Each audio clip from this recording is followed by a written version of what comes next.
1분 참고하시면 좋겠습니다. 발언해 주십시오.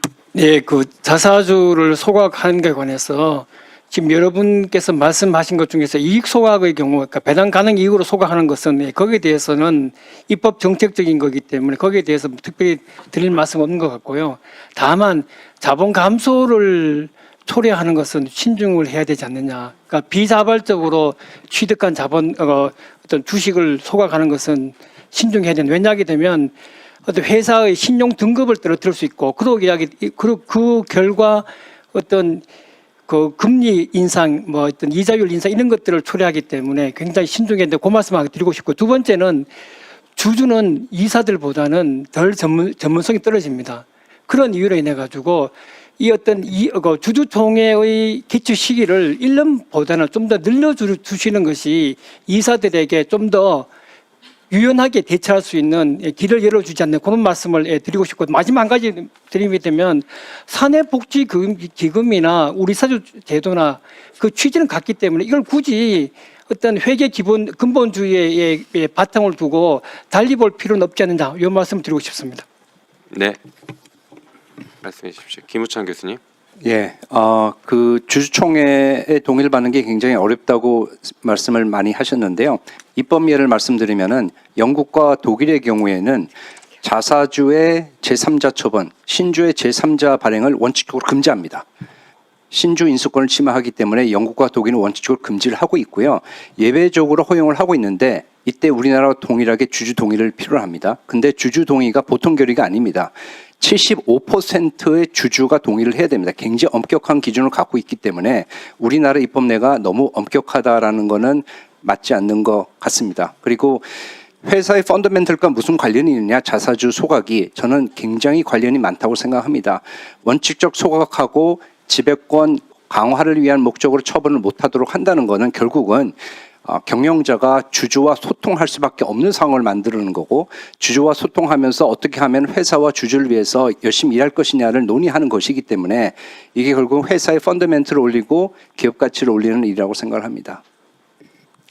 예, 저도 네, 수고하셨습니다. 신장석 교수님. 네. 네, 발언해 주십시오. 계속 논의가 제가 그 재무이론에서도 크게 네 가지다. 그 자본 효율화하는 거고, 그 다음에 시장에 시그널링 있고, M&A용으로 사용하는 것 있고, 그 다음에 보상으로 주는 것이 있는데 왜 자꾸 논의가 소각과 경영권 방어 이 두 가지로 저희 자사주 문제를 자꾸 압축을 시키는지 그걸 모르겠어요.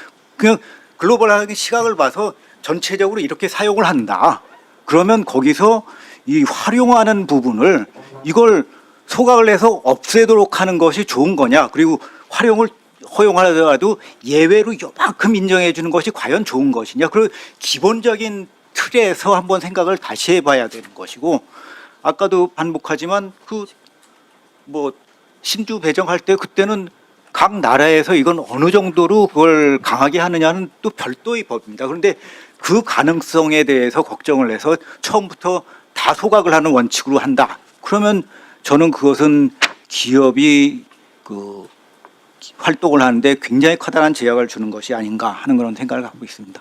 그래서 좀 다시 좀 생각해 보시는 것이 낫겠다, 이런 생각. 네, 마지막으로 황현영 연구위원님. 네. 항상 입법을 하실 때는 아마 많은 고민이 되실 거라고 생각을 합니다. 우리나라 현실도 봐야 되고 해외 글로벌 입법례도 봐야 되고, 또 말씀하신 기업의 펀더멘탈이라든지 기업의 경쟁력도 다 중요합니다.